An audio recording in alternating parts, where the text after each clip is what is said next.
Hello, friends. A little bit of a change of venue today, as you may have noticed in the background. I'm actually coming to you from a hotel in Indianapolis, Indiana.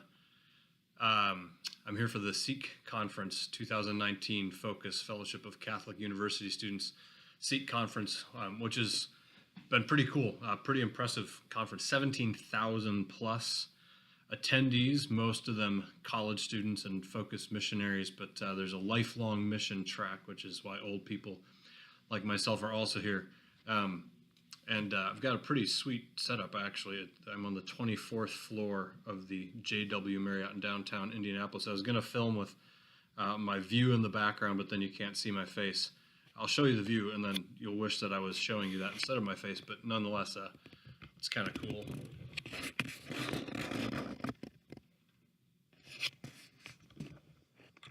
Hope that didn't make you seasick, me spinning the camera. But anyway, so yeah. And what I want to talk to you about today is the term supreme being and what that has to do with the new atheist claim that atheists, materialists, science-only folks and fellers are humble and Christians are arrogant. The whole Christians are arrogant thing, theists are arrogant thing, that old saw comes from the idea that, hey, listen, atheists are humble enough to realize and admit that we're just a random, unintended consequence of blind evolutionary and physical forces in the universe that churned us all out here at the forward edge of evolution, and so we're nothing special. The universe didn't have us in mind. We were unintended. The universe didn't notice that we came into existence. It doesn't care, nor will it when we soon enough disintegrate physically and go out of existence. Because, of course, if you're an atheist, then death is extinction, annihilation, and brings to the same end all human projects and the best and the worst of us. So they say, well, so that means that atheists are humble. We're just random, unintended stuff, nothing special about us. And Christians are supremely arrogant because they actually think that God intended them, that this whole universe has been rigged to permit life, and this planet was constructed with all its various ecosystems and temperatures and degrees of tilt towards the sun and elliptical orbits. All this is a vast divine conspiracy with us in mind. And they say, well, that's just hopelessly arrogant of Christians to have such a high view of yourselves. Oh, aren't I important? God had me in mind when he did all this, and I'm so great. So I want to talk about the term supreme being, and I want to connect that to the hidden arrogance of the atheist position. Maybe some other time I'll get into the whole ridiculousness of saying that Christians are arrogant on their worldview. They're arrogant Christians, of course, like they're arrogant atheists and Buddhists and Hindus and Jews and Muslims and whatever. But the view itself is what we'd be talking about. But the supreme being. So this term, supreme being, actually was coined in and around the Enlightenment. And it's a deist term. Deists, again, are those folks who believe that a God exists, created the universe, ordered it, but then just got up and walked away. This is kind of the divine watchmaker. So God built this nifty universe, but then he just set it down on the table, got up and walked away. And so God is irrelevant to our lives. He has nothing to do with us. It is the deists. If they're consistent deists, deny anything like the incarnation, the resurrection. Jesus was not God, just a good moral teacher, because God is no longer interested in what happened. He just left the mechanism of the universe to run. So the Enlightenment invented this term, the supreme being, which unfortunately a lot of Christians have accidentally incorporated into their lexicon when talking about God. They refer to God as the supreme being. A well-formed Catholic, theologically and philosophically well-formed Catholic, will recognize immediately that the term supreme being is not only inaccurate for describing God, it's even worse than that. It's actually a category error. Category error meaning you're using a specific category of things to try to describe or understand something that does not even belong in that category. It would be a little bit like saying, you can go to the zoo to see monkeys, but what's really frustrating about monkeys is that they make such terrible zoology professors.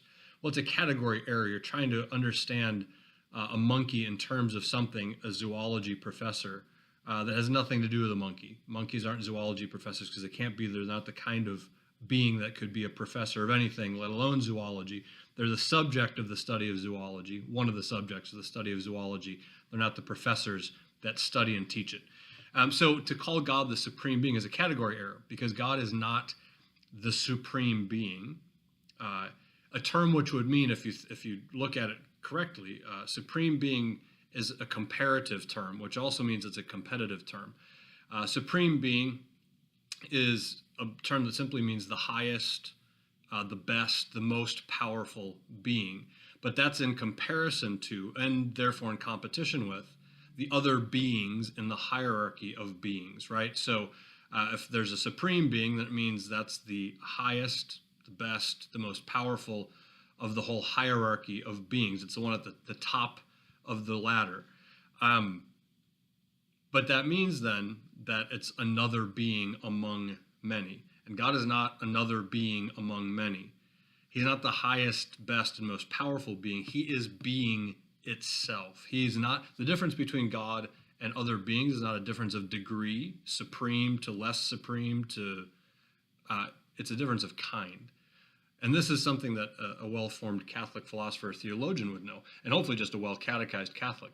So we don't want to use supreme being. It's not our term, and it's a category error when talking about God. It puts him in the category of all the things that he's created, and he's not in that category. But here's the interesting thing, and this is what I wanted to just highlight here. So atheists, when they deny the existence of God, are by and large denying the existence of the supreme being. They've taken this deist view of God as the highest, best, and most powerful being, and they said, well, there's no evidence for that being. You find evidence of all the other beings in the universe, whether that be chemical elements and molecules and subatomic particles, or whether the being be a living thing like mice and marmots and moose, or whether that be celestial bodies like Mars and the Milky Way, or whether that be man. Those are all beings, and you can find evidence of them. You can put them under microscopes, look at them through telescopes. You can meet one on the street or enter into a business deal with one. So the supreme being is just nowhere to be found. Where is the supreme being? That in and of itself is a little bit junior varsity and ignorant in terms of just the expectation to see a supreme being out there, but I'm going to leave that to one side for another video, because my problem with it for today's topic is different. So and that's the supreme being version of God, the category error version of God, is by and large the version that atheists deny, and they expect scientific evidence of the supreme being like they have of all these other beings. So they say, well, there is no such God. And we're very humble, because that means that all that exists is just matter and motion, random combinations, and the universe didn't have us in mind. But what they don't mention, and I think in many cases, to be fair to most atheists, I don't think they don't mention it. I don't think they even realize it in a lot of cases. But some of them do, the more astute do. Once you have dismissed the supreme being from the atheist universe, and you could even as a deist, if as a deist you say, well, yeah, he built the universe, but he's gone, he's irrelevant, he has nothing to do with us anymore, and he's not interested in what happens in his absence.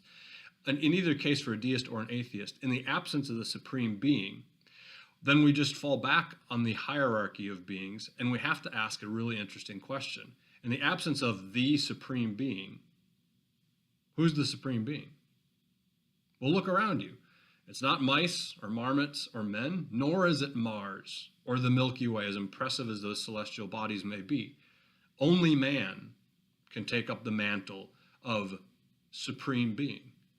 Look around you. We are the highest, the best, the most powerful beings in existence if God is absent, if there is no supreme being.